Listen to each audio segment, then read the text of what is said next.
شل التقيل والموبيل الابيض والموبيل الدلفك الاسود مش زيوت موتوسيكلات. فانا جاي النهارده علشان اشرح لك ليه دول مش زيوت موتوسيكلات واقول لك على كل الاسئله اللي في دماغك. طالع في الفيديو ده على الفيسبوك بقول لك نصيحه لوجه الله، بلاش تحط موبيل ابيض وشل تقيل في الموتوسيكل بتاعك لانها مش زيوت موتوسيكلات. شفت كومنتات هبد يا قال لي وانت تعرف ايه عن الزيت، واللي قال لي انا بستخدمه بقالي 20 سنه وما عملش معايا حاجه، واللي قال لي يا عم حرام عليك اتقي ربنا انت بتلم مشاهدات وخلاص.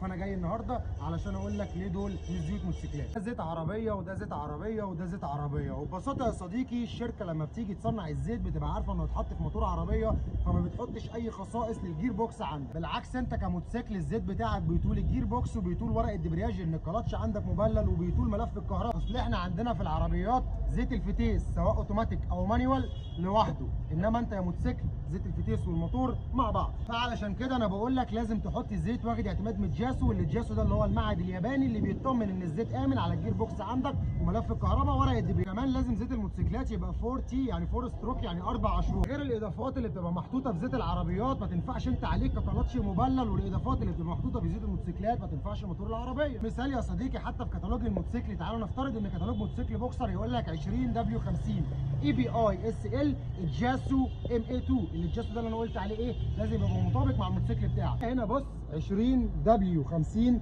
اي بي اي اس ال الجاسو ام اي 2 و40، فده ينفع يكون للموتوسيكلات. وطبعا مش عشان واخد اعتماد من جياسو فينفع يكون لاي موتوسيكل. في موتوسيكل 20 دبليو 50، في موتوسيكل 10 دبليو 40، فانت لازم ترجع للكتالوج بتاعك. شايفك فحلوصه اللي هتقول لي ادام هي مش زيت موتوسيكلات ليه الشركات المصنعه عملت منه عبوات كيلو؟ الجالون المعتاد يا صديقي من اي شركه بيبقى اما 4 رتل يا اما 5 رتل وعلى حسب. لو الجالون 4 رتل والعربيه بتاخد 5 رتل فبدل ما هتجيب 2 جالون هتجيب جالون ولتر معاه زياده. وفي عربيات بتاخد 3 رتل فهو بعد غيرنا هيبقى معاه 2 لتر من الزيت القديم فهيحتاج لتر عشان يغير الزيت المره الثالثه. ده بتاع ده وده بتاع ده وده بتاع ده. ما تجيش تقول لي بقى انا بقالي 20 سنه بستخدم الزيت وما حصليش اي حاجه، لان الاضرار بتاعتك كلها مش هتبقى في الموتور وانت مركز مع الموتور. الضرر انك ممكن تلاقي انك بتجيب ورق دبرياج بدري قبل ميعاده، يعني مثلا ورق الدبرياج عمره الافتراضي 40000 كيلو متر انت بتغير ورق الدبرياج كل 10000 كيلو متر. من ضمن الضررات تلاقي ترس الرابع او ترس الخامس طار عندك، لا وبتحصل مشاكل في ملفات الكهرباء وبتحصل مشاكل للجير بوكس عموما عندك، تزيعه بقى ما بين نقله الغيار والثانيه والزيت بيأكسد جوه على الموتور، فلما تيجي تحل عشان تعمل عمره